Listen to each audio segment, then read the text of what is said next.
নমস্কাৰ মই আপিয়াল ৰহমান আৰু স্বাগতম জনাইছো এই ইউটিউব চেনেললৈ আজি আমি পঢ়িম ক্লাছ 9 ৰ বিজ্ঞানৰ যেটো অধ্যায় 9 আছে বল আৰু গতি বিষয়ক সূত্ৰসমূহ এটো খুবে এটা ইম্পৰ্টেন্ট অধ্যায় তোমালোকৰ ইয়াৰ পৰা যথেষ্ট এমসিকিউ আহে লগতে পাঠৰ পৰা প্ৰশ্ন তোমালোকৰ আহিব 2 নম্বৰী আৰু 3 নম্বৰী আজি এই ভিডিঅ'ত তোমালোকৰ যি প্ৰশ্নাৱলী দিয়া আছে পাঠৰ ভিতৰত আৰু অনুশীলনী দিয়া আছে সম্পূৰ্ণখিনি সমাধান কৰিম লগতে ইয়াৰ পৰা কনসেপচুৱেলাইজড এমসিকিউ আহে গতিকে তোমালোকে ইতিমধ্যে জানা যে 45% এমসিকিউ থাকিব তোমালোকৰ ম্যাথ সায়েন্স সোশ্যাল সায়েন্স আৰু ইংৰাজীত বাকি ইলেক্টিভ সাবজেক্ট আৰু অসমীয়াত কিন্তু এমসিকিউ নাথাকে সো বাকি চাৰিটাত থাকিব এমসিকিউ গতিকে ভালকে পঢ়িব লাগিব সো এইটো ভিডিও চালে তোমালোকে যি এইটো পাঠৰ পৰা যিমানখিনি প্ৰশ্ন আহিব সম্পূৰ্ণখিনি পাই যাবা সো এইটো পাঠৰ পৰা মই এক্সট্ৰাকে এমসিকিউ বনাই দিছো তোমালোকে ভালকে চাবা ভিডিওটো ঠিক আছে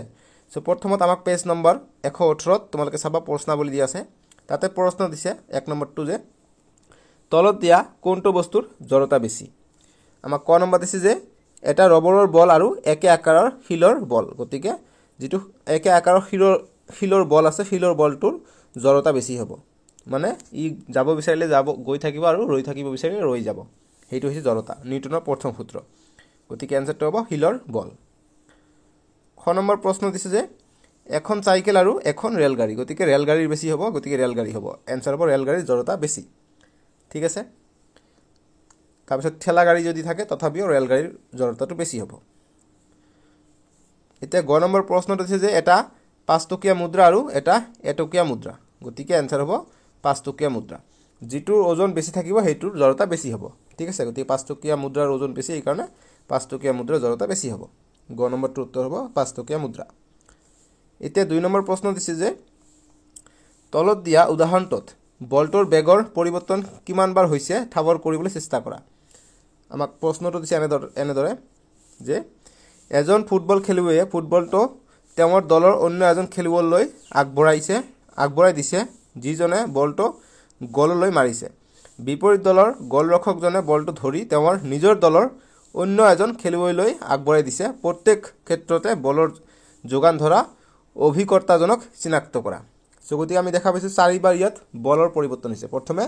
এজন খেলুৱৈয়ে আন এজনক দিছে গতি এবাৰ হৈছে আন এজন খেলুৱৈয়ে গোলত মাৰিছে গোল দিবলৈ দুইবাৰ পৰিৱৰ্তন হৈছে আৰু গোল ৰক্ষা যি গোলকিপাৰ আছিল ই বলটোক ৰক্ষা কৰিছে গতি কি হ'ব তিনিবাৰ পৰিৱৰ্তন হল আকৌ এই গোলকিপাৰজনে তেওঁৰ খেলুৱৈক পাস কৰাই দিছে গতিকে 4 বাৰ বলৰ পৰিৱৰ্তন হৈছে সো আমি 2 নম্বৰটোৰ কাৰণে উত্তৰটো আমি এনেদৰে কৰিম যে 4 বাৰ বেগৰ পৰিৱৰ্তন হৈছে ঠিক আছে আমি লিখিম প্ৰথম যে 1 নম্বৰ যে প্ৰথম খেলুৱৈজনে ফুটবলটো তেওঁৰ দলৰ দ্বিতীয়জনলৈ ঠেলি দিওতে বেগৰ পৰিৱৰ্তন হয় এই ক্ষেত্ৰত প্ৰথম খেলুৱৈজন বলৰ যোগান ধৰতা ঠিক আছে তাৰ পিছত 2 নম্বৰ দিম যে দ্বিতীয় খেলুৱৈজনে বলটো গললৈ মাৰতে বেগৰ পৰিৱৰ্তন হয় এই ক্ষেত্ৰত দ্বিতীয় খেলুৱৈজন বলৰ যোগান ধৰতা গতি পৰিৱৰ্তন বনাম উঅব্য হবে উঅব্য তোমালোকে দি লবা পৰিৱৰ্তন তাৰ পিছত 3 নম্বৰ লিখিম যে বিপৰীত দলৰ গোলৰক্ষকজনে বলটো ধৰতে বেগৰ পৰিৱৰ্তন হয় ইয়াত বেগ শূন্য হয় আৰু 4 নম্বৰ দিম যে গোলৰক্ষকজনে বলটো নিজৰ দলৰ অন্য খেলুৱৈলৈ ঠেলি পঠাওতে বেগৰ পৰিৱৰ্তন হয় এই ক্ষেত্ৰত গোলৰক্ষকজন বলৰ যোগান ধৰতা ঠিক আছে পৰিৱৰ্তন বানানটো চাই লবা উঅব্য হ'ব ইয়াত ব হৈ আছে উঅব্য হ'ব পৰি উঅব্য তয়ৰে দন্তেন্য পৰিৱৰ্তন এতিয়া 3 নম্বৰ প্ৰশ্ন যে গছৰ ডাল এডাল জোৰকৈ জোকাৰি দিলে কিছুমান পাত কিয় খৰি পৰে ব্যাখ্যা কৰা এইটো তোমালোকৰ এমসিকিউ টাইপৰ প্ৰশ্ন আহে যে কিয় খৰি পৰে গছৰ ডাল কোনটো নিউটনৰ কোনটো সূত্ৰৰ ফলত গতিকে প্ৰথম সূত্ৰৰ ফলত এমসিকিউ বনাই দিছো ৰবা আহি আছে 3 নম্বৰটোৰ কাৰণে তোমালোকে আনসাৰটো কৰিবা এনেদৰে প্ৰথমত যে উত্তৰ যে গছৰ পাতবোৰে স্থিতিশীল অৱস্থাত থাকিবলৈ বিচাৰে যেতিয়া আমি ডাল এডাল জোৰকৈ জোকাৰি দিও তেতিয়া ডালে গতি লাভ কৰে স্থিতি জড়তাৰ বাবে পাতবোৰ একে ঠাইতে থাকিব বিচাৰে ফলত কিছুমান পাত খৰি পৰে এতিয়া 4 নম্বৰ প্ৰশ্নটো এইটো তোমালোকৰ নিউটনৰ প্ৰথম সূত্ৰৰ ওপৰত আধাৰিত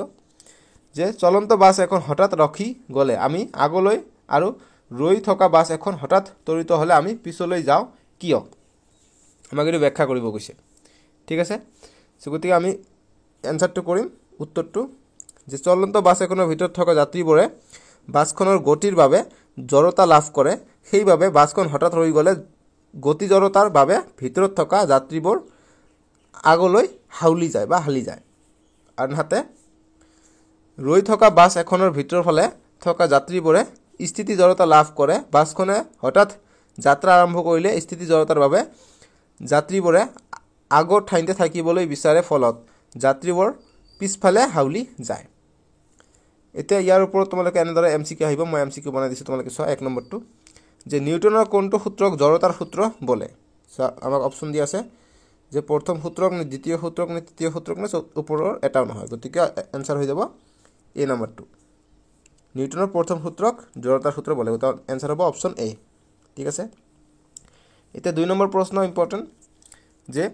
কেৰম খেলত ষ্ট্ৰাইকাৰটোৱে খুন্দা মৰাত কেৱল তলৰ গুটিটোহে আঁতৰি গৈছে, এনে হোৱাৰ কাৰণ? গতিকে নিউটনৰ প্ৰথম সূত্ৰৰ বাবে এনে দ্বিতীয় সূত্ৰৰ বাবে নে তৃতীয় নে ওপৰৰ এটা নহয়, গতিকে এইটো হ'ব অপশ্যন A নিউটনৰ প্ৰথম সূত্ৰৰ বাবে। নিউটনৰ প্ৰথম সূত্ৰৰ বাবে যি কেৰম গুটি আমি যেতিয়া কলগছ খেলোঁ একেবাৰে ওপৰত আমি উঠাই দিওঁ, তেতিয়া আমি ষ্ট্ৰাইকেৰে তলৰটো মাৰিলে অকল তলৰটো যায়, ওপৰবিলাক তেনেকৈ থাকে। এইটো নিউটনৰ প্ৰথম সূত্ৰ অৰ্থাৎ জড়তাৰ সূত্ৰৰ বাবে। ঠিক আছে। তেনেকুৱা তোমালোকৰ যি গ্লাছৰ ওপৰত যদি এটকাৰ মুদ্ৰা লৈ এটা কাগজৰ টুকুৰাৰে জোৰেকৈ টানি দিয়া, মুদ্ৰাটো গ্লাছত পৰি যায়, কাৰণ স্থিতি হৈ থাকিব বিচাৰে। তেনেকুৱা এটা এক্সাম্পল তোমালোকৰ পেজ নম্বৰ 118ত তোমালোকে কাৰ্যকলাপ 9.2ত পাই যাবা। এইটোও নিউটনৰ জড়তাৰ সূত্ৰ প্ৰথম সূত্ৰৰ মতে। ঠিক আছে। গতিকে 2ৰ আনচাৰ হ'ব A নম্বৰটো। এতিয়া নেক্সট প্ৰশ্ন ইম্পৰ্টেণ্ট যে ভৰবেগৰ SI একক kg metre per second square নে কেজি মিটাৰ ছেকেণ্ড নে নিউটন? দিয়া আছে কেজি মিটাৰ পাৰ ছেকেণ্ড, গতিকে অপশ্যন ডি হৈ যাব। ভৰবেগৰ SI একক হৈছে কেজি মিটাৰ পাৰ ছেকেণ্ড অৰ্থাৎ বা metre second inverse. Per second মানে ছেকেণ্ড ইনভাৰ্চ। 3 নম্বৰ আনচাৰ হ'ব ডি। ঠিক আছে। ইম্পৰ্টেণ্ট প্ৰশ্ন কিন্তু এইটো। ভৰবেগৰ SI একক হৈছে এইটো ডি নম্বৰটো। এতিয়া নেক্সট এটা প্ৰশ্ন আছে যে বলৰ SI একক হ'ল, গতিকে বলৰ SI একক কি? আমি জানো যে বলৰ SI একক হৈছে নিউটন, গতিকে নিউটন নিদি তোমালোকে এইটো দিব পাৰা যে kg metre per second square বা মিটাৰ ছেকেণ্ড ইনভাৰ্চ 2, গতিকে এইটোও হয় এইটোও হয়, নিউটনো হয়, গতিকে সেইকাৰণে দিছোঁ যে কেজি মিটাৰ ছেকেণ্ড ইনভাৰ্চ 2 বা নিউটন,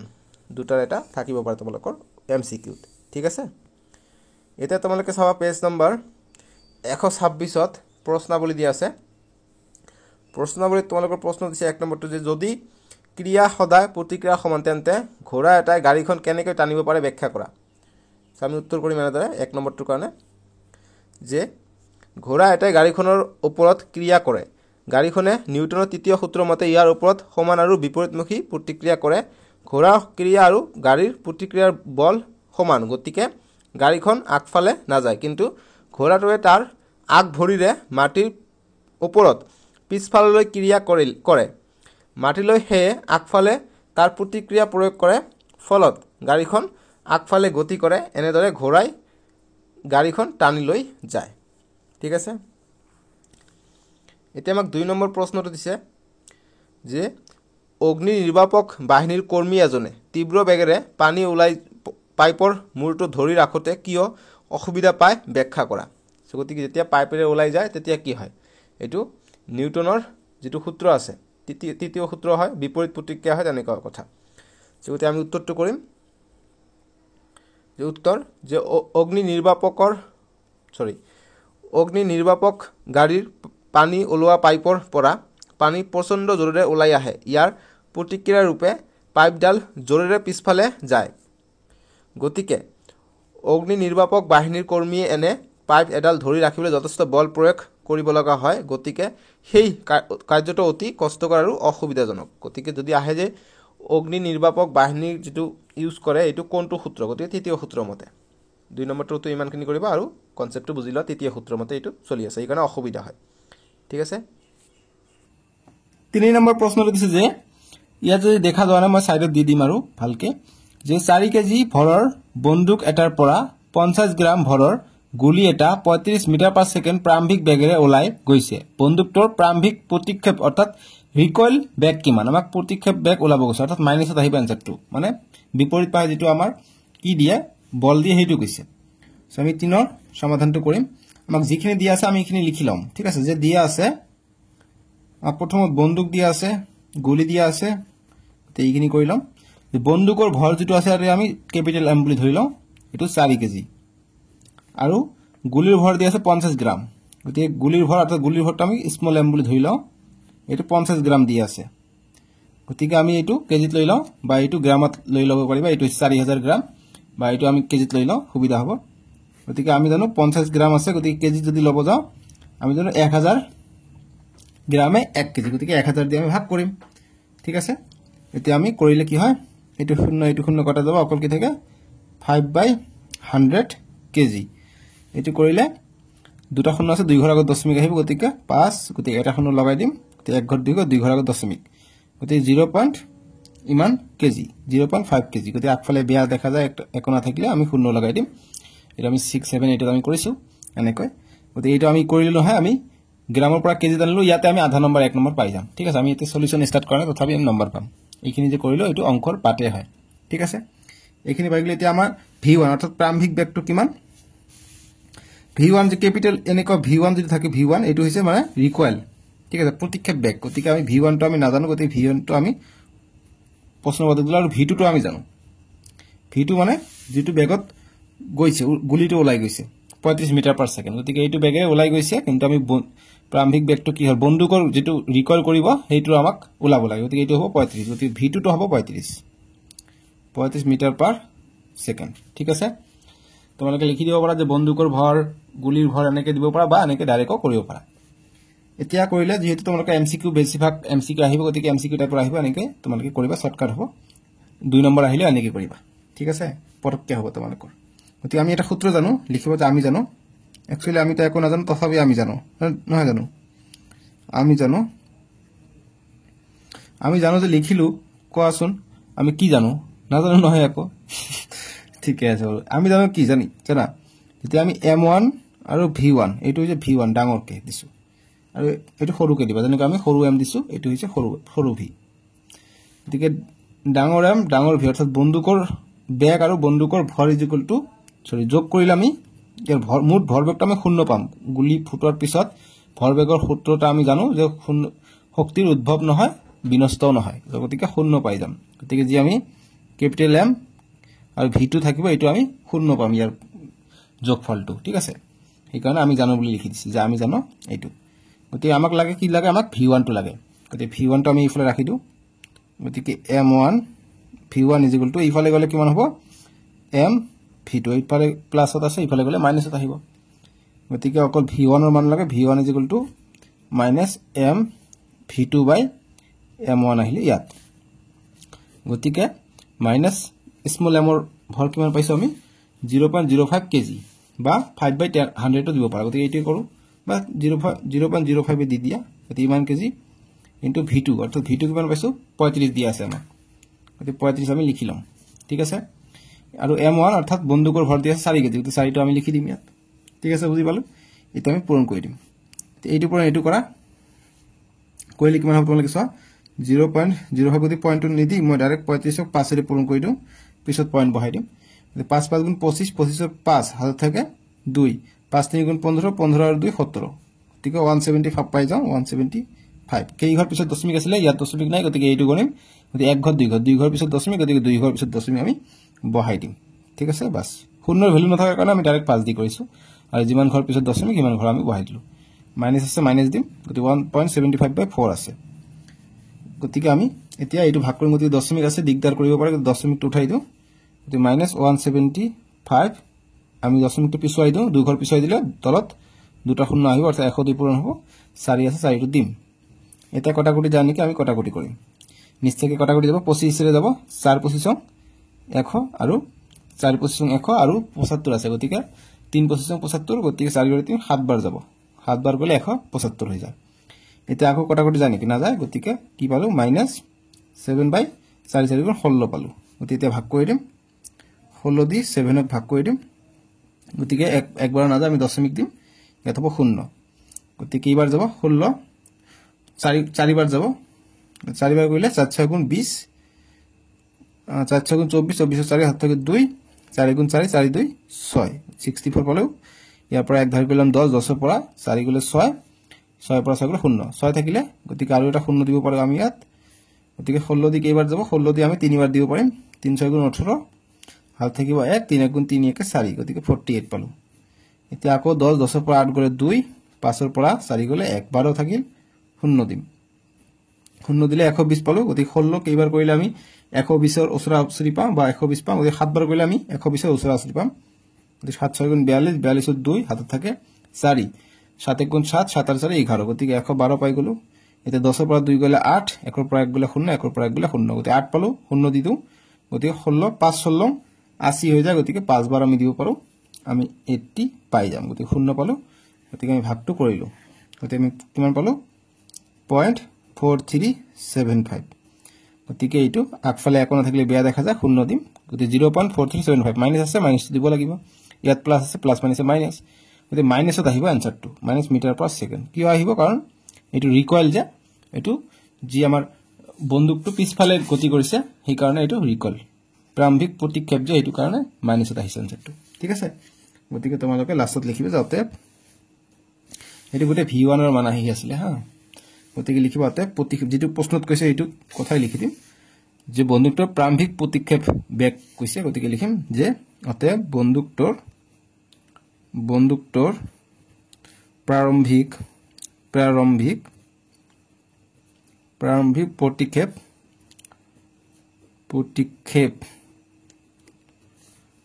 বেক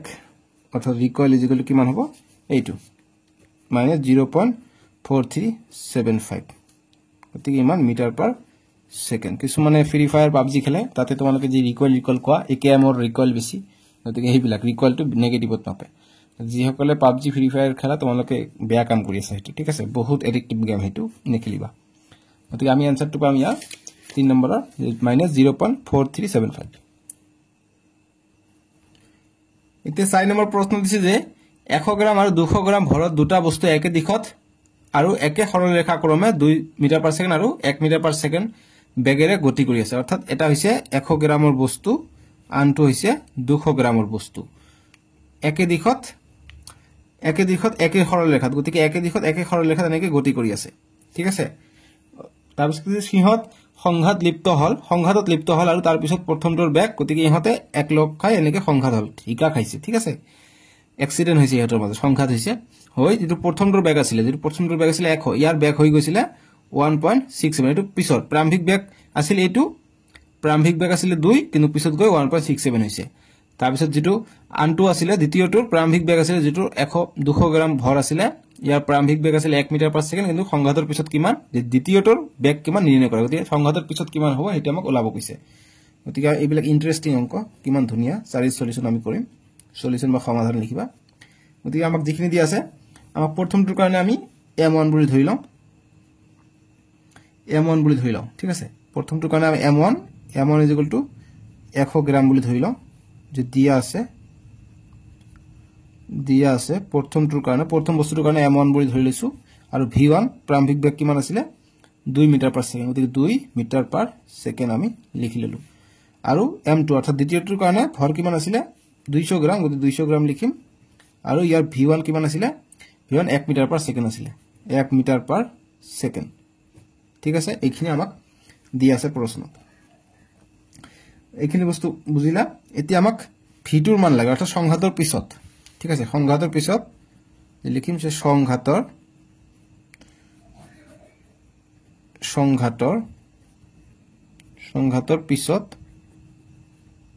পিছত আমাক v1 কিমান দি আছে এতিয়া এইবাৰ v2 দিও সংঘাতৰ পিছত v2 = কিমান দি আছে এটো হৈছে এটো v2 মাইটো এটো v3 মাইটো বা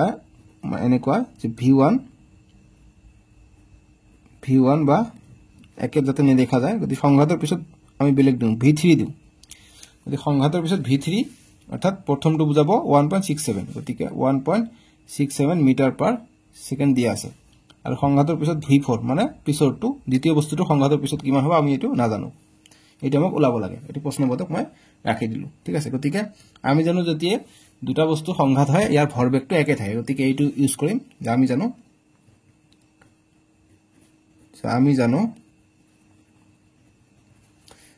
যেতিয়া m1 v1 ঠিক আছে m1 v1 = কিমান হয় বা সৰি = কৈছো যোগ কৰিলে আমি 0 পাম আমি জানো ঠিক আছে বা আমি যেটো সূত্ৰ আছে এইটো সূত্ৰটা আমি এপ্লাই কৰি দিম ঠিক আছে গতিকে আমি এইটো এইটো সূত্ৰত পেলাব পাৰিম, কিন্তু মই ইয়াত অকণ সুবিধা কৰি দিওঁ। ইয়াত যেহেতু প্ৰাৰম্ভিক বেগ আমি ইউ দি বুজাওঁ, গতিকে ইউ দিবা যে এইটো হৈছে U1, এইটো হৈছে U2, ঠিক আছে U2। এতিয়া V1 V2 আমি দিব পাৰিম। এইটো হৈছে V1, এইটো হৈছে V2, V2 আমাক ওলাব লাগে। এইটো U1 অৰ্থাৎ প্ৰাৰম্ভিক বেগ, এতিয়া আমাৰ সুবিধা হ'ব, গতিকে আমি সূত্ৰ মতে আমাৰ হৈ যাব। এইটো U1 U2, এইটো V1 V2 দি দিবা, ঠিক আছে। এতিয়া আমি জানো আমাৰ সূত্ৰ আমি জানো যেতিয়া M1 U1 অৰ্থাৎ প্ৰাৰম্ভিক বেগ ভৰৰ বস্তুটো আৰু M2 U2, গতিকে দুটা বস্তু যেতিয়া একলগ যিমান ইয়াৰ ভৰ বেগ থাকে সংঘাতৰ পিছত কিমান আছে M1 আমি V1 বুলি ধৰিছো আৰু M2 V2, গতিকে M2 V2, গতিকে ইয়াৰ বেগটো সেমে হ'ব। ভৰ বেগৰ সূত্ৰ মতে এইটো ভৰ বেগৰ ৰক্ষণাবেক্ষণৰ সূত্ৰ মতে ইয়াৰ যেটো টোটাল ভৰ থাকে এইটো একে থাকে, ঠিক আছে, ভৰ বেগটো একে থাকে, গতিকে এইটো আমি নিশ্চয়কৈ লিখিব পাৰিম। U1 মানে প্ৰাৰম্ভিক আৰু V1 মানে V2 মানে সংঘাতৰ পিছত, কিন্তু ভৰটো তো একে থাকিব, সেইকাৰণে আমি M1 M2 আমি লিখিছো, ঠিক আছে। গতিকে M1 M2 ইয়াত তোমালোকে দেখা পাইছা। এতিয়া আমি M1 বহাই দিম। M1 কিমান 100 দি আছে, আচ্ছা 100 ইনটু U1, U কিমান 1, U1 2 দি আছে, 2 দি পূৰণ হ'ব, যোগ M2 কিমান, M2 হৈছে 200 পূৰণ U2 কিমান, U2 হৈছে 1 দি পূৰণ হ'ব, ইকুৱেল টু এতিয়া সংঘাতৰ পিছত এইটো M1 যেটো আছে সেইটো হ'ব, গতিকে M1 কিমান দি আছে, M1 100 দি আছে, গতিকে 100 আমি লিখিম, গতিকে M1 100 ইনটু V1 আমাক দিছে 1.67 যোগ M2 হ'ব 200 ইনটু V2 কিমান, V2 আমাক মান ওলাব লাগে, গতিকে V2 আমি তেনেকে ৰাখি দিম, ঠিক আছে। বাপৰে বহুত দীঘলীয়া হৈ আছে অংকবিলাক, কিন্তু কথা নাই, এইবিলাক জাস্ট আমাক কৰি গ'লে আমি সলিউশন বিলাক পাই যাম, ঠিক আছে। তেনেকুৱা ভয় খোৱাৰ একো কথা নাই, গতিকে 100 পূৰণ 2 200 হৈ যায়, 200 যোগ 1, গতিকে 200 হৈ যায়, ইকুৱেল টু ইফালে কিমান হয়, গতিকে 167 আছে, গতিকে দুটা শূন্যৰ লগত 100 পূৰণ হলে কিমান হ'ব, 2 ঘৰ পিছুৱাই যাব, অৰ্থাৎ 167 থাকিব প্লাস 200 V2 হ'ব ইয়াত, ঠিক আছে, 200 V2 ইয়াত 200 আৰু 200 400 হ'ব, গতিকে 400 যোগ, গতিকে ইফালে 167 টো প্লাস আছে, ইফালে আহিলে 167 মাইনাস হৈ যাব, ইকুৱেল টু 200 V2।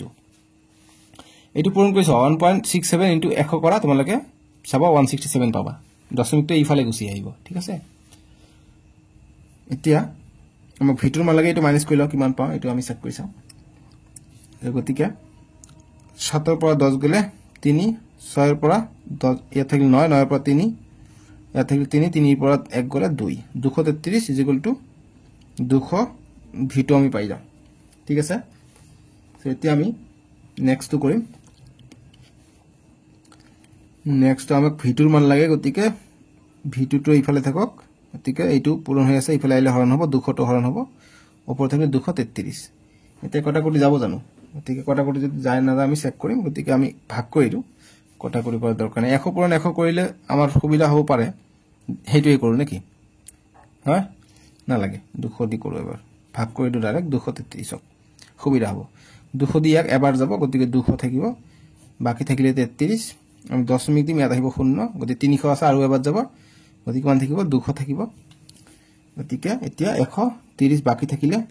গতিকে 130 আমি ইয়াত আৰু এটা 0 দিব পাৰো, 1300, গতিকে 1300 কিমান বাৰ যাব, 1300 দিলে 6 বাৰ দিলে 1200 হৈ যাব, গতিকে 6 বাৰ দি দিও 1200 পাই গলো, ইয়াত আৰু আমি 100 পাই যাও, গতিকে আৰু এটা 0 দিও, 1000 আছে, গতিকে 200 কিমান বাৰ যায়, 5 বাৰ যায় 1000 পাই যাও, আমি 5 বাৰ দিলে আমি 1000 পাই যাম, গতিকে 0 পালো, গতিকে কিমান পালো, V2 ৰ মান পালো 1.165 metre per second, equal to আমি পালো V2 ৰ মান, ঠিক আছে। গতিকে আমি লিখম অতএব V2 ৰ মান, অৰ্থাৎ দ্বিতীয়টোৰ বেগ নিৰ্ণয় কৰা, গতিকে লিখিম অতএব দ্বিতীয়টোৰ বেগ, দ্বিতীয় বস্তুটোৰ বুলি লিখিম, যে দ্বিতীয় বস্তুটোৰ বেগ বুলি লিখিলে হ'ব, দ্বিতীয় বস্তুটোৰ বেগ লিখলে হ'ব, যে দ্বিতীয় বস্তুটোৰ বেগ is equal to 1.165 metre per second, বেগৰ একক হৈছে মিটাৰ পাৰ সেকেন্ড, এইটো আমি লিখি দিলো, ঠিক আছে, এইটো আমাৰ আনসাৰ। এতিয়া আমি অনুশীলনীৰ প্ৰশ্নকেইটা উত্তৰ কৰিম। পেজ নাম্বাৰ 128 দিয়া আছে। আমাক 1 নম্বৰ প্ৰশ্ন দিছে যে বস্তু এটাই কোনো বাহ্যিক অসন্তুলিত বলৰ অনুভৱ কৰা নাই, বস্তুটোৱে কিবা বেগেৰে গতি কৰি থকাটো সম্ভৱ নে, যদি সম্ভৱ তেন্তে বেগৰ মান আৰু দিশৰ ওপৰত আৰোপ কৰিবলগীয়া চৰ্তসমূহ উল্লেখ কৰা যদি নহয় কাৰণ দৰ্শোৱা সো আমি 1 নম্বৰটোৰ কাৰণে উত্তৰটো কৰিম এনেদৰে যে হয় সম্ভৱ এনেকুৱা হ'ব পাৰে যে বৰষুণৰ টোপাল যেতিয়া স্থিৰ বেগলৈ তললৈ নামে তেতিয়া বায়ুৰ সান্দ্ৰতা বলে ইয়াক ওপৰলৈ ঠেলে এই বল হল ইয়াৰ ওপৰত প্ৰয়োগ কৰা অসমতুল বল এই অসমতুল অৰ্থাৎ অসন্তুলিত বল টোপালৰ ওজনৰ বাবে ক্ৰিয়া কৰা বলৰ দ্বাৰা সন্তুলিত হয় গতিকে টোপালটোৱে কোনো অসন্তুলিত বল অনুভৱ নকৰে তাৰপিছত দিম যে তথাপি কিন্তু বৰষুণৰ টোপালবোৰে তললৈ গতি কৰে এতিয়া আমাক 2 নম্বৰ প্ৰশ্নটো দিছে যে দলিচা এখন মাৰিৰে কোবালে ধূলিবৰ ওলাই আহে ব্যাখ্যা কৰা আমি উত্তৰ কৰিম এইটো নিউটনৰ প্ৰথম সূত্ৰৰ কাৰণে ঠিক আছে এইটো এমসিকিউ আকাৰে আহিলে নিউটনৰ প্ৰথম সূত্ৰৰ কাৰণে দলিচা এখন কোবালে ধূলিবৰ ওলাই আহে গতিকে উত্তৰটো কৰিম ইয়াৰ বাবে 2 নম্বৰ কাৰণে আহিলে এইটো এনেকৈ উত্তৰ কৰিব লাগিব যে দলিচা এখন মাৰিৰে কোবালে দলিচাখনৰ হৰণ ঘটে কিন্তু দলিচাত সাধাৰণভাৱে লাগি থকা ধূলিকণাবোৰ স্থিতি জড়তাৰ হৰণ নঘটে ফলত এইবোৰ দলিচাৰ পৰা মাটিত সৰি পৰে 3 নম্বৰ প্ৰশ্ন যে বাছৰ মুঠছত ৰখা বস্তুবোৰ ৰছীৰে বান্ধি ৰাখিবলৈ কোৱা হয় কিয় গতিকে আমি উত্তৰ কৰিম যে বাছৰ ওপৰৰ বস্তুবোৰও বাছৰ গতিৰ লগতে সমানে গতি কৰে বাছখন যেতিয়া হঠাতে ৰখাই দিব লগা হয় তেতিয়া গতি জড়তাৰ বাবে বাছৰ ওপৰত ৰখা বস্তুবোৰে গতি কৰি থাকিবলৈ বিচাৰে ফলত বস্তুবোৰ বাছৰ ওপৰৰ পৰা সৰি পৰাৰ সম্ভাৱনা থাকে গতিকে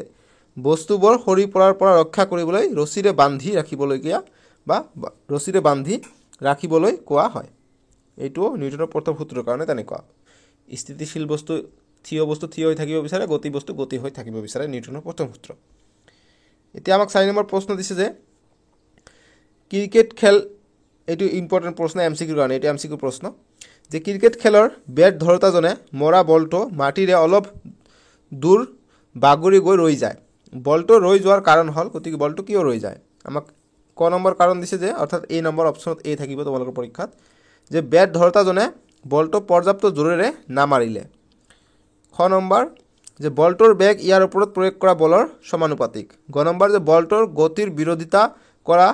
বল এটা ক্ৰিয়াশীল হৈ আছে গতিকে অপচন সি অৰ্থাৎ গ নম্বৰটো হৈ যাব শুদ্ধ উত্তৰ বাকি ডি নম্বৰ নহব যে বলটোৰ ওপৰত কোনো অসন্তুলিত বলে ক্ৰিয়া কৰা নাই আৰু সেইভাবে বলটো ৰৈ যাব খুজে গতিকে তেনেকুৱা নহয় সি নম্বৰ হ'ব গ নম্বৰ হ'ব যে বলটোৰ গতিৰ বিৰোধিতা কৰা বল এটা ক্ৰিয়াশীল হৈ আছে বাবে এইটো কিছু দূৰ বাগৰি ৰৈ যায় 4 নম্বৰটো উত্তৰ হৈ যাব গ নম্বৰটো ঠিক আছে 5 নম্বৰ প্ৰশ্ন যে ৰৈ থকা অৱস্থাৰ পৰা ট্ৰাক এখন পাহাৰৰ পৰা স্থিৰ তৰণেৰে নামি আহিছে গতিকে ট্ৰাক এখন ৰৈ আছিল পাহাৰৰ পৰা নামি আছে অৰ্থাৎ প্ৰাৰম্ভিক যেটো বেগ থাকিব এটো শূন্য থাকিব নামি আহিছে ই 20 সেকেন্ডত 400 মিটাৰ দূৰ অতিক্ৰম কৰিলে ইয়াৰ ত্বৰণ নিৰ্ণয় কৰা যদি ট্ৰাকখনৰ ভৰ 7 মেট্ৰিক টন হয় তেন্তে ট্ৰাকখনৰ ওপৰত ক্ৰিয়া কৰা বলৰ মান নিৰ্ণয় কৰা গতিকে বলৰ মান মানে F ওলাব গৈছে আমি সূত্ৰ জানো F ma গতিকে আমাক F ওলাবৰ কাৰণে আমাক a ৰ মান লাগিব আমি ভৰ জানো গতিকে a ৰ মানটো আমাক ওলাব লাগিব অৰ্থাৎ a মানে ত্বৰণ গতিকে ত্বৰণ ওলাব কৈছে অৰ্থাৎ আমি ত্বৰণ পালে আমি এইটোও পাই যাম ঠিক আছে গতিকে তাকে আমি কৰো গতিকে যিখিনি দিয়া আছে এইখিনি আমি লিখি লম ঠিক আছে যে দিয়া আছে আমাক প্ৰথমে দিয়া আছে প্ৰাৰম্ভিক বেগ হৈছে u যেহেতু ৰৈ থকা অৱস্থাৰ পৰা গতিকে শূন্য হৈ যাব আৰু ত্বৰণটো দিয়া নাই এইটো আমাক দিয়া নাই ত্বৰণ আমাক নিৰ্ণয় কৰিব লাগে গতিকে F ma ওলাতে আমাৰ ত্বৰণ লাগিব গতিকে আমি এইটো আগত ওলাই লওঁ এই কাৰণে আমাক a আগত ওলাব কৈছে ঠিক আছে আৰু আমাক সময় কি দিছে গতিকে s সময় বুজায় s সময় বুজায় s দূৰত্ব বুজায় দূৰত্ব 400 মিটাৰ গৈছে 400 মিটাৰ দিম আৰু t সময় হৈছে 20 সেকেন্ড ঠিক আছে ইমান আমাক বস্তুখিনি দি দিছে আমাক দি দিছে 1 টন 1000 কেজি বুলি দি দিছে গতিকে টনৰ কথা ইয়াত উল্লেখ আছে নেকি ইয়াত উল্লেখ আছে যে ট্ৰাকখনৰ ভৰ 7 মেট্ৰিক টন ঠিক আছে গতিকে ইয়াৰ ভৰটো আমি আমাক 7 মেট্ৰিক টন দিয়া আছে গতিকে আমি এইটো ভৰটো ওলাই লওঁ গতিকে ভৰ m গতিকে 1 টন মানে 1000 কেজি গতিকে 7 মেট্ৰিক টন গতিকে 7 * 1000 হ'ব গতিকে 7 মেট্ৰিক টন * 7 * 1000 হ'ব গতিকে 1000 ইমান টন হ'ব ঠিক আছে গতিকে ইমান টনত যদি আমি এটি মেট্ৰিক টনৰ পৰা আমি কেজি টানিলো গতিকে কেজি বুলি লিখি দিম গতিকে কিমান হ'ব 7000 কেজি তাৰ মানে 7000 কেজি ঠিক আছে গতিকে আমাক এতিয়া f লাস্ট আমাক বলৰ মান ওলাব গৈছে বল মান হৈছে f is equal to what গতিকে আমাক a লাগে আৰু f লাগে আমি পাই যাম ঠিক আছে গতিকে আমি এতিয়া সূত্ৰত পেলাই দিম যে আমি জানো এটা সূত্ৰ জানো আমি আগৰ চেপ্টাৰত পাই আছিলো চেপ্টাৰ 8 ত পাই আহিছিলো সূত্ৰ যে আমি জানো আমি একো না জানো তিনিটা সূত্ৰ পাইছিলো তিনিটা সূত্ৰ তাৰ ভিতৰত আমাক s দিয়া থাকে গতিকে আমাক a ওলাবৰ কাৰণে আমি কোনটো সূত্ৰ এপ্লাই কৰো যেটো আমাক আছে যে s is equal to ut plus half at square এইটো সূত্ৰ আমি ইউজ কৰিলে আমি ইয়াৰ পৰা কি পাই যাও a পাই যাও গতিকে s কিমান আছে s আমাক দি আছে 400 গতিকে 400 আমি লিখিলাম u প্ৰাৰম্ভিক বেগ গতিকে এইটো শূন্য হ'ব গতিকে সমান সমান 0 * t আছে কিমান 20 সেকেন্ড গতিকে এইটো শূন্য হৈ যাব সেকেন্ড নি লিখো প্লাস 1/2 a দিয়া নাই গতিকে t স্কয়ার t কিমান 20 ৰ স্কয়াৰ গতিকে 20 ৰ স্কয়ার গতিকে এইটো কমপ্লিটলি শূন্য হৈ যাব গতিকে 400 = হাফ ইনটু 20 স্কয়ার মানে 20 দুবাৰ হৈ আছে গতিকে 20 * 20 * a তেতিয়া কটাকটি কৰি 2 * 1 * 2 2 10 * 20 গতিকে কিমান পাই গলো 400 = 10 * 20 10 20 200 200 a পাই গলো ঠিক আছে গতিকে এর মান আমি ইয়াৰ পৰা পাই যাম গতিকে আমি এৰ মান লাগে গতিকে a = 400 200 টো পূৰণ হৈ আছে ইফালে হৰণ হ'ব গতিকে 0 0 0 0 2 1 * 2 2 2 * 4 গতিকে ত্বৰণ অৰ্থাৎ এৰ মান পালো আমি 2 ঠিক আছে গতিকে ত্বৰণ বুলি লিখি দিবা ত্বৰণ এতিয়া আমি f ৰ মান পাই যাম গতিকে অতএব f = অৰ্থাৎ আমাক বল লাগে গতিকে f = আমি জানো যে m গতিকে m কিমান দি আছে ভৰটো আমি পাইছো 7000 কেজি গতিকে এটো লিখি দিম 7000 কেজি না লাগে পিছত আমি দি দিম ইনটু a পাইছো আমি 2 ঠিক আছে সো গতিকে আমি কিমান পাই যাম 7 2 * 14 3টা শূন্য গতিকে 14000 গতিকে বলৰ একক হৈছে মিটাৰ নিউটন গতিকে মিটাৰ পাৰ সেকেন্ড স্কয়াৰ আছে গতিকে এটো নিউটনৰ হৈ যাব আমাৰ বলৰ একক নিউটন এটো SI একক কি হয় এটো প্ৰশ্ন আহে যে বলৰ SI একক কি গতিকে বলৰ SI একক হৈছে নিউটন এটো ক্যাপিটাল F বা স্মল f দিলে হ'ব ঠিক আছে গতিকে আমি 14000 নিউটন আমি আনসারটো পাই যাম বল গতিকে লিখিম অতএব গতিকে ত্বৰণ আমি লিখি দিছো ত্বৰণটো পাইছো 2 মিটাৰ ইয়াৰ এককটো লিখিবা নহলে ভুল হ'ব গতিকে মিটাৰ পাৰ সেকেন্ড স্কয়াৰ হৈছে ত্বৰণৰ একক মিটাৰ পাৰ সেকেন্ড স্কয়াৰ আৰু বলৰ একক হৈছে নিউটন লিখিবা যে অতএব বল = বলৰ মান = 14000 নিউটন ঠিক আছে এইটো আমাৰ आंसर এতিয়া 6 নম্বৰ প্ৰশ্ন দিছে যে 1 কেজি ভৰৰ হিল এটা হিমীভূত অৰ্থাৎ ফ্ৰোজেন হ্ৰদ এটা পৃষ্ঠৰ ওপৰেদি 20 মিটাৰ পাৰ সেকেন্ড বেগেৰে দলিয়াই দিয়াত সি 250 মিটাৰ দূৰত অতিক্ৰম কৰি ৰৈ গল শিলটো আৰু বৰফৰ মাজত ঘৰ্ষণ বল কিমান গতিকে ঘৰ্ষণ বলৰ কাৰণে 250 মিটাৰ দূৰত্ব অতিক্ৰম কৰি ৰৈ গৈছে গতিকে ঘৰ্ষণ বল আমাক ওলাব গৈছে শিলটো আৰু বৰফৰ মাজত ঘৰ্ষণ বল কিমান মুহূৰ্তমাক ফ্ৰিকশনটো কিমান এটা আমাক ওলাব গৈছে গতিকে ফ্ৰিকশন মানে আমি সেম F = ma দি আমাক ওলাব লাগিব যে বলটো কিমান প্ৰয়োগ হৈছে ঠিক আছে সো গতিকে আমি 6 ৰ আনসাৰটো কৰিম গতিকে F = ma প্ৰয়োগ কৰিলে আমাক এৰ মান লাগিব গতিকে এৰ মান কাৰণে আমাক কি দিয়া আছে এটা আমি লিখিলাম যে 6 ত আমাৰ কি দিয়া আছে যে দিয়া আছে ভৰ দিয়া আছে আমাক 1 কেজি গতিকে আমি যেটো হিলৰ এটা হিমীভূত অৰ্থাৎ বৰফ যেটো আছে বৰফ গোলাকাৰ কৰি তেনেকুৱা কৰিছে গতিকে m লিখি লৈছো বৰফৰ ভৰ বা হিমীভূত পানী বা শিলৰ টুকুৰা গতিকে ইয়াৰ ভৰ যেটো আছে এটো 1 কেজি বুলি দিয়া আছে গতিকে 1 কেজি বুলি আমি লিখিলো ঠিক আছে আৰু প্ৰাৰম্ভিক বেগ কি u টো কিমান হ'ব যে 20 মিটাৰ পাৰ সেকেন্ড বেগেৰে দলিয়াই দিছে গতিকে প্ৰাৰম্ভিক বেগটো হ'ব 20 মিটাৰ পাৰ সেকেন্ড গতিকে 20 মিটাৰ পাৰ সেকেন্ড এতিয়া আমি চাম যে ইমান দূৰত্ব অতিক্ৰম কৰিছে গতিকে s = কিমান s = 250 মিটাৰ অতিক্ৰম কৰিছে গৈ ৰৈ গৈছে এতিয়া আমি ত্বৰণ ওলাব লাগে গতিকে ত্বৰণ = হোৱাট f = হোৱাট ত্বৰণ পালে আমি f পাই যাম গতিকে ঘৰ্ষণ বলৰ মান কিমান গতিকে বল বুজাইছে গতিকে f = হোৱাট মানে আমাক f ৰ মান ওলালে আমাৰ आंसर আহি যাব গতিকে আমি সূত্ৰত পেলাই দিম আমাক দিয়া আছে m দিয়া আছে u দিয়া আছে s দিয়া আছে গতিকে আমি এইটো সূত্ৰত পেলাই দিও যে আমি জানো দ্বিতীয় সূত্ৰটো আমি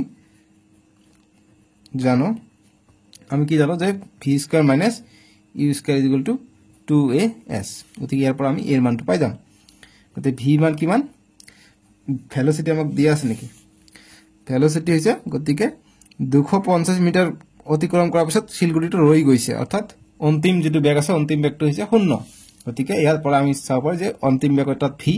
ই হৈছে প্ৰাৰম্ভিক বেগ ভি হৈছে অন্তিম বেগ গতিকে অন্তিম বেগটো ৰৈ গৈছে গতিকে 0 হ'ব অন্তিম বেগটো গতিকে আমি লিখিম 0 স্কয়ার মাইনাস ইউ স্কয়ার ইউৰ মান হৈছে 20 20 ৰ square is equal to 2 into এর মান লাগে এস এর মান কিমান এস এর মান দি আছে 250 250 এককটো আমি পিছত লিখিম গতিকে এটো অকলে থাকিলে গতিকে এইটো মাইনাস অকল 20 থাকিলে ঠিক আছে গতিকে মাইনাস 20 ৰ স্কয়াৰ যদি আমি কৰো 20 পূৰণ 20 কৰা তোমালোকে 400 পাবা ইজ ইকুয়াল টু 250 ইনটু 2 কৰিলে কিমান হয় 2 0 0 2 5 গুণ 10 10 0 1 2 2 গুণ 4 1 5 তো 500 পাই যাও 500 a গতিকে এর মান লাগে a is equal to minus 400 বাই তলত থেকে 500 এইটো 0 এইটো 0 এইটো 0 এইটো 0 কটা গল 4 বাই 5 গতিকে 4 বাই 5 আমি পাই গলো আমার ইয়াত কত ভুল হল নেকি আকো 250 গতিকে 250 মিটার রোধ করে রই গল ঠিক আছে অঙ্ক ঠিক আছে গতিকে অকমান ইয়াত অঙ্কটো অকমান ভুল হ'ব পাৰে ঠিক আছে গতিকে মই শুদ্ধটো কৈ দিম একচুয়ালি ইয়াত 25 মিটার হ'ব লাগিছিল সরি 50 মিটার হ'ব লাগিছিল ঠিক আছে গতিকে ইয়াত দি আছে 250 মিটার গতিকে ইয়াত অকল 50 মিটার দিলে তোমালোকৰ উত্তৰমালাত লগত মিলিব গতিকে 50 দিলে ইয়াত 50 থাকি যায় গতিকে 50 থাকি গলে ইয়াত 50 হলে 2 50 পূৰণ 2 100 হৈ যায় গতিকে 100 কটাকটি কৰিলে কিমান হৈ যায় 0 0 থাকিলে ইয়াত অকল 4 থাকে গতিকে তলৰ মান আমি পাই যাম -4 মিটাৰ পাৰ সেকেন্ড স্কয়াৰ কিন্তু একচুয়ালি যেহেতু 250 দিছে গতিকে আমি এইটোৰ মতে যাও যেটো आंसर হ'ব এইটো आंसर হ'ব সো গতিকে আমি পালো 4/5 গতিকে অতএব তৰণৰ মান আমি পালো কিমান -4/5 গতিকে f ৰ মান এতিয়া পাই যাম অতএব বলৰ মান পাম যে বল f = বা এনেকৈ লিখো যে ঘর্ষণ বল f = capital F small f দিবা একো নাই f = m গতিকে m কিমান m হৈছে 1 কেজি গতিকে 1 কেজি ইনটু a পাইছে কিমান -4/5 সো গতিকে এটো প্লাস মাইনাস মাইনাস গতিকে 4/5 এ হৈ যাব আমাৰ आंसरটো ইমান নিউটন ঠিক আছে গতিকে 4/5 নিউটন পাই যাম সো গতিকে ইয়াত যদি 50 হলে হয় 50 পূৰণ 2 100 ইয়াত তলত 100 থাকিলে হয় গতিকে দুটা শূন্য কটা গলে 4 থাকিলে হয় অৰ্থাৎ তৰণৰ মান পালো হয় 4 আৰু বল পালো হয় 4 নিউটন পালো হয় কিন্তু যেহেতু 250 আছে গতিকে আমাৰ এইটো আহিব आंसरটো গতিকে তৰণৰ এককটো মন কৰি দিবা যে মিটাৰ পাৰ সেকেন্ড স্কয়াৰ এইটো দিবা এককটো নিদিলে দিগদাৰ কৰিব নাম্বাৰ নিদিব গতিকে এইটো লাষ্টত এককটো দিবা গতিকে ইমান নিউটন -4 একচুয়ালি কিন্তু যেহেতু আমাৰ 250 আছে গতিকে f = -4/5 নিউটন আমি পাই যাম आंसरটো ঠিক আছে এতিয়া 7 নম্বৰ প্ৰশ্ন দিছে যে 8000 কেজি ভৰৰ ইঞ্জিন এটাই প্ৰতিটো 2000 কেজি ভৰৰ 5টা দবা অনুভূমিক ৰেল লাইনৰ ওপৰেদি টানি নিছে যদি ইঞ্জিনটোৱে প্ৰয়োগ কৰা বল 40000 নিউটন আৰু ৰেল লাইনে জন্ম দিয়া ঘৰ্ষণ বল 5000 নিউটন হেতেন্তে তলত দিয়া ৰাশি কেইটা উলোৱা আমাক কোন নম্বৰ দিছে যে ত্বৰণ উৎপাদনকাৰী মুঠ বল গতিকে ত্বৰণ উৎপাদনকাৰী মুঠ বল আমাক ওলাব গৈছে গতিকে 7 ৰ কৰ আমি উত্তৰ কৰিম কৰ সলিউশন বা সমাধান তো ত্বৰণ উৎপাদনকাৰী মুঠ বল আমি কেনেকৈ ওলাম গতিকে আমি লিখিম ত্বৰণ যেটো আছে এটো লিখিম যে ত্বৰণ উৎপাদনকাৰী মুঠ বল উৎপাদনটো কোৱা নাই উৎপন্ন গৈছে যে উৎপন্নকাৰী মুঠ বল গতিকে ত্বৰণ উৎপন্নকাৰী মুঠ বল আমি কেনেকৈ ওলাম যেটো মুঠ বল দিয়া থাকে মুঠ বলৰ পৰা আমি বিয়োগ কৰো কোনটো ঘৰ্ষণ বলটো বিয়োগ কৰো ঘৰ্ষণ বলটো বিয়োগ কৰিলে আমি ত্বৰণটো পাই যাও গতিকে মুঠ বল কিমান দি আছে মুঠ বল দিছে আমাৰ 40000 নিউটন গতিকে 40000 নিউটন হ'ব বিয়োগ ঘৰ্ষণ বল কিমান আছে 5000 নিউটন আমাক ঘৰ্ষণ বলটো দিয়া আছে গতিকে 5000 আমি লিখি দিম গতিকে ইমান নিউটন গতিকে 40000 পৰা 5000 গলে 35000 হ'ব 35000 নিউটন আমাৰ কি আছে ত্বৰণ উৎপন্নকাৰী মুঠ বল হৈছে 35000 নিউটন বুজি পালো এটো হল ক নম্বৰটো এটা খ নম্বৰটোৰ কাৰণে চাও খ নম্বৰ আমাক কি কৈছে যে ৰেল গাড়ীখনত ত্বৰণ গতিকে ৰেল গাড়ীখনত ত্বৰণ ওলাব গৈছে গতিকে ত্বৰণৰ সূত্ৰ আমি ডাইৰেক্ট পেলাই দিও যে ত্বৰণ গতিকে ত্বৰণ = কি হ'ব আমি জানো যে f = ma গতিকে a = f/m হ'ব সো গতিকে f/m যদি হয় তাৰ মানে কি f মানে কি মুঠ বল গতিকে আমি মুঠ বলটো হ'ব এইটো মুঠ বল সো গতিকে মুঠ বল লিখিম যে মুঠ বল বাই ভৰ 5টা দবা আছে মুঠ গতিকে 5টা দবাৰ ভৰ 5টা দবাৰ ভৰ লিখি দিম দবা স্পেলিং কি আছে দবা দবাৰ ভৰ ঠিক আছে গতিকে মুঠ বল আমি পাইছো 35000 এটো আমি লিখি দিম 35000 আৰু 5টা দবাৰ ভৰ এটা দবাৰে কিমান কে আছে 2000 কে আছে সো গতি 2 পূৰণ 5 গতি 2 পূৰণ 5 হ'ব বা 5 পূৰণ 2000 কে হ'ব গতি কৰিলে এটো 0 এটো 0 এটো 0 এটো গতিকে 5 2 গুণ 10 বা কাটাকুটি কৰিব পাৰি 5 1 গুণ 5 5 7 35 গতিকে 7/2 থাকে 7/2 যদি আমি ভাগ কৰি 2 দি হাতক ভাগ কৰো গতি 3 বাৰ যাব 2 3 গুণ 6 1 থাকিব 0.025 গুণ 10 অৰ্থাৎ 3.5 পাই যাম ঠিক আছে 3.5 ত্বৰণ কৈছে ত্বৰণৰ একক হৈছে মিটাৰ পাৰ সেকেন্ড স্কয়াৰ গতি 3.5 মিটাৰ পাৰ সেকেন্ড স্কয়াৰ পাই যাম আমি ত্বৰণ বুজি পালো এতিয়া আমাক নেক্সট যেটো কৈছে এটো আমি ওলাম নেক্সট আমাক কৈছে গ নম্বৰ খ পালো গ কৈছে যে 1 নং দবাই 2 নং দবাৰ ওপৰত প্ৰয়োগ কৰা বল গতিকে পাঁচটা একেলগে পাঁচটা দবা আছে গতিকে 1 নম্বৰটো 2 নম্বৰটো কিমান বল প্ৰয়োগ কৰিছে হেটো আমাক খুদিছে ঠিক আছে গতিকে আমি এইটো ওলাব পাৰিম গ নম্বৰটো কাৰণে আমি সলিউশন কৰিম আমি লিখিম যে 1 নং যেটো প্ৰশ্নত কৈছে যে 1 নং দবাই 2 নং দবাৰ ওপৰত প্ৰয়োগ কৰা বল প্ৰয়োগ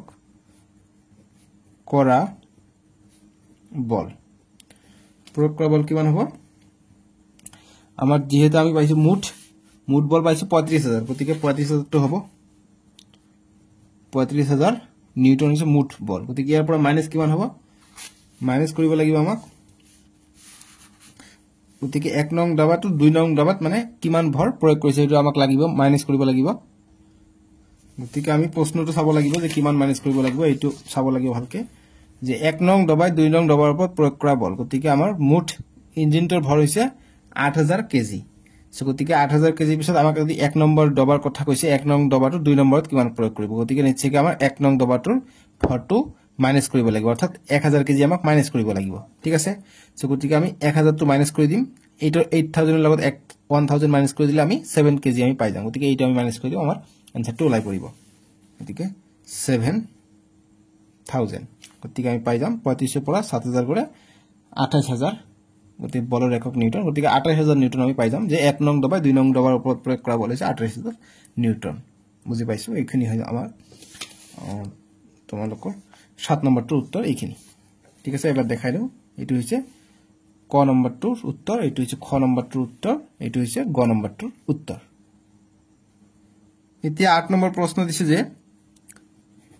মোটৰ গাড়ী এখনৰ ভৰ 1500 কেজি গতিকে ভৰ দিয়া আছে যিখিনি দিয়া আছে আমি লিখিলাম গতিকে ভৰটো দিয়া আছে আমাক 1500 কেজি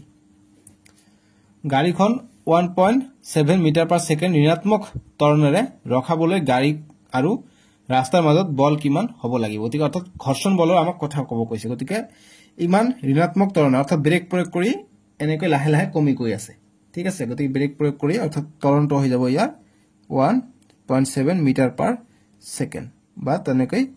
-2 দিব পাৰি পাৰ নিদিলে -2 দিব পাৰি যেতিয়া দেখা পাবা এককত মিটাৰ পাৰ সেকেন্ড আছে তেতিয়া ভাবিবা এইটো এইটো হৈছে ত্বৰণ গতিকে এতিয়া আমাক এইটো দিছে গতিকে এম এ দি আছে গতিকে আমি বলটো পাই যাম এফ পাই যাম গতিকে লিখিম যতে বা লিখিব পৰা যে আমি জানো নিউটনৰ দ্বিতীয় সূত্ৰ এটো যে আমি জানো নিউটনৰ দ্বিতীয় সূত্ৰ বা ডাইৰেক্ট লিখিব পৰা যে আমি জানো F = ma m দি আছে 1500 কেজি ইনটু a দি আছে 1.7 গতিকে এটো নিউটন হৈ যাব ঠিক আছে সো গতিকে আমি এটো কৰিলে এটো পূৰণ কৰি দিম গতিকে 1.7 আছে গতিকে 1500 টো থাকক ইয়াত গতিকে পইণ্টটো আমি উঠাই দিম ডাইৰেক্ট পইণ্টটো উঠাই দি আমি 17 দি পূৰণ কৰি দিম 700 700 5 7 35 35 এর 5 হাত থাকে 3 7 1 7 7 আর 3 10 আকৌ কৰিম 1 0 0 1 0 0 1 5 গুণ 5 1 1 গুণ 1 তো 0 0 5 5 2 গতি কিমান পালো 25500 পালো গতি কেই ঘৰ আগত দশমিক আছিল এক ঘৰ আগত দশমিক গতি এক ঘৰ আগত দশমিক দিম গতি ইমান নিউটন অৰ্থাৎ একক দশতক 2550 নিউটন দশমিকৰ পিছফালে 0 দিব দৰকাৰ নাই গতিকে এইটো আমাৰ আনসাৰ 2550 নিউটন আমি পাই যাম 8 নম্বৰটোৰ কাৰণে উত্তৰ বুজি পাইছে ইমানখিনি আছিল ইয়াৰ সমাধান গতিকে তোমালোকে বিচাৰিলে লিখিব পাৰিবা যে গাড়ী আৰু ৰাস্তাৰ মাজত বল কিমান হ'ব গতিকে লিখিম যে অতএব গাড়ী অৰ্থাৎ ঘৰ্ষণ বলৰ কথা কৈছে গাড়ী আৰু ৰাস্তাৰ মাজত বল ইজ ইকুৱেল টু কিমান হ'ব 2550 নিউটন এইটো হৈছে ঘৰ্ষণ বল ঠিক আছে 9 নম্বৰ প্ৰশ্ন ইম্পৰ্টেন্ট যেহেতু তোমালোকৰ নতুন নিয়ম মতে পৰীক্ষা পাতিব গতিকে 50% এমসিকিউ থাকিব 50% ডেসক্ৰিপটিভ থাকিব গতিকে এমসিকিউ কনসেপচুৱেলাইজ এমসিকিউ কিন্তু থাকিবই সো গতিকে এইটো সেই কাৰণে ইম্পৰ্টেন্ট হয় যে 9 নম্বৰ প্ৰশ্নটো যে এম ভৰৰ বস্তু এটা ভি বেগেৰে গতি কৰিলে তাৰ ভৰবেগ হ'ব গতিকে যেতিয়া ভি বেগেৰে গতি কৰিব এম ভৰৰ বস্তু এটা তেনেহলে কি হ'ব তাৰ ভৰবেগটো হৈ যায় এমভি ঠিক আছে তাৰ ভৰবেগটো হৈ যায় এমভি গতিকে যেতিয়া তোমালোকৰ প্ৰশ্ন আহিব পাৰে যে পি ভৰৰ বস্তু এটা ভি বা জেড ভৰে যিকোনো থাকক তেনেহলে পি জেড হৈ যাব বা তেনেকুৱা থাকক যদি এম ভৰৰ বস্তু এটা ভি বেগেৰে গতিকে তেতিয়া হ'ব এমভি ভৰবেগটো হ'ব ভৰবেগৰ সূত্ৰ হ'ব এমভি যেটো ভৰ থাকিব যেটো বেগ থাকিব হেতু তোমালোকে চাবা যে কত আছে স্কয়াৰ না হাফও নাই গতিকে ডাইৰেক্ট এমভি গতিকে 4 নম্বৰটো হ'ব এমভি হৈ যাব শুদ্ধ উত্তৰ ঠিক আছে ডাঙৰ হাতত থাকিলে ডাঙৰ হাতত থাকিব গতিকে তোমালোকৰ প্ৰশ্ন হাতত বেলেগো দিব পাৰে চাবা গতিকে মোট কথা হ'ল এমভি ভৰ ইনটু বেগটো হৈ যায় ইয়াৰ ভৰবেগ ঠিক আছে এতিয়া আমি নেক্সট প্ৰশ্নটো কৰিম 10 নম্বৰ প্ৰশ্ন দিছে আজিৰ ভিডিওৰ অন্তিমটো প্ৰশ্ন নেক্সট আমি 11 ৰ পৰা 18 লৈকে কৰিম ডেসক্ৰিপচনত লিংকটো দি আছে তাতে ক্লিক কৰি চাব পাৰিবা নহলে ভিডিওটো দীঘল হৈ গল যে নেক্সট আমি তোমালোকে ডেসক্ৰিপচনত পাই যাবা লিংকটো দিয়া আছে তোমালোকে চেক কৰা 11 ৰ পৰা 18 লৈকে পাই যাবা সো তাৰ পিছত আমি অতিৰিক্ত অনুসৰণ আছে সেইখিনি মই কৰাই দিছো তোমালোকে ডেসক্ৰিপচনত লিংক পাই যাবা 2 নম্বৰ লিংকটো 10 নম্বৰটো আমি কৰিম যে 200 নিউটন অনুভূমিক বল প্ৰয়োগ কৰি কাঠৰ বাকচ এটা মজিয়া এখনৰে স্থিৰ বেগেৰে নিয়াৰ চেষ্টা কৰা হৈছে মজিয়া এখন বাকচটোৰ ওপৰত প্ৰয়োগ কৰা ঘৰ্ষণ বলৰ মান কিমান